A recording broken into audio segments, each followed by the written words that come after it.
Le débrief de la matinale, les temps forts de ce que vous avez entendu ce matin sur Europe 1. Des coups de feu ont été tirés pendant le discours de François Hollande en Charente, où il inaugurait la ligne à grande vitesse qui doit amener les TGV de Paris à Lyon. Écoutez. Le 2 juin 2016 a été prononcée la déclaration d'utilité publique pour les lignes nouvelles Bordeaux-Toulouse et Bordeaux-Dax. J'espère qu'il n'y a rien de grave.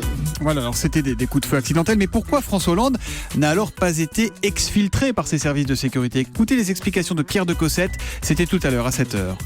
En théorie, il aurait fallu évacuer le chef de l'État. C'est sans doute ce qui se serait passé aux États-Unis, en Israël ou en Grande-Bretagne, mais aussi, il y a quelques années, chez nous, du temps de Nicolas Sarkozy. François Hollande a lui-même remodelé sa sécurité. À son arrivée à l'Élysée, le président normal trouvait qu'il y avait trop d'hommes en oreillette autour de lui. Il voulait plus de liberté, inenvisageable dans les autres pays que je viens de citer, où l'on ne transige pas avec la sécurité. Le président ne discute pas quand il en va de sa vie, il obéit.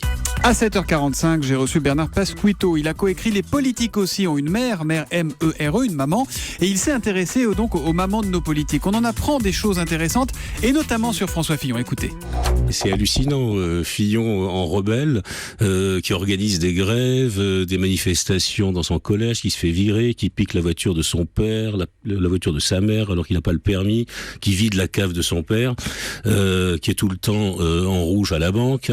Voilà, c'est pas le Fillon auquel on avait été habitué quand il était le Premier ministre de Sarkozy. Il y a une autre chose qui est assez amusante aussi vu le contexte, c'est que la mère de François Fillon a travaillé pendant 15 ans bénévolement pour son père. Voilà, les politiques ont aussi une mère. Bernard Pasquito et Olivier Biscay, c'est publié aujourd'hui même. Ça sort chez Albin Michel. L'Express sort une nouvelle formule. Aujourd'hui, on leur souhaite bonne chance. Et pour cette première, c'est Bibi qui fait la une de l'Express. Bibi? Non, pas cette Bibi-là. Brigitte Macron, puisque c'est ainsi que son mari la surnomme. L'hebdomadaire a enquêté sur son rôle secret dans la campagne. Écoutez, c'était à 6h45 dans le kiosque. Elle est la part non négociable de son époux. Il paraît que ça commence à en agacer certains au sein d'En Marche. Parfois, Brigitte Macron se laisse aller à quelques confidences. Écoutez bien, Emmanuel adore les pains au chocolat. Un peu groupie aussi, elle trouve son mari mieux que Clint Eastwood, décidément les yeux de l'amour. En fait, Bibi semble n'avoir qu'un seul problème, son irréductible ennemi. Le combat qu'elle a perdu d'avance, c'est le temps qui passe. Celle qui a 24 ans de plus que son mari s'en amuse parfois. Il faut qu'Emmanuel réussisse maintenant. Vous imaginez la tête que j'aurai en 2022. Voilà, Brigitte Macron, femme d'influence, qui fait donc la une du nouveau numéro de l'Express cette semaine. Et puis les candidats, on le sait bien, courent après leur parrainage. Il leur faut 500 signatures pour être présents sur la ligne de départ le 23 avril. Le sénateur maire Les Républicains de Castelnau-le-Lez dans l'Hérault, lui, a fait un choix, on va dire, étonnant. Écoutez, c'était l'histoire du jour de Marguerite Lefebvre, toujours dans le kiosque à 6h45.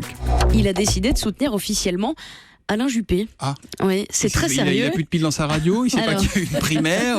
Pour lui, il y a une incertitude sur la candidature de François Fillon à cause des affaires. Il faut être prévoyant, penser à la suite pour ne pas se retrouver sans candidat de droite le 23 avril. Jean-Pierre Grand, qui invite tous les élus de droite à faire la même chose, il espère 500 parrainages pour Alain Juppé. Inutile de vous préciser qui Jean-Pierre Grand a soutenu à la primaire de la droite. Peut-être Alain Juppé. C'est possible, oui, bonne réponse. Voilà donc pour le débrief de la matinale, vous continuez à réagir avec le hashtag E1matin.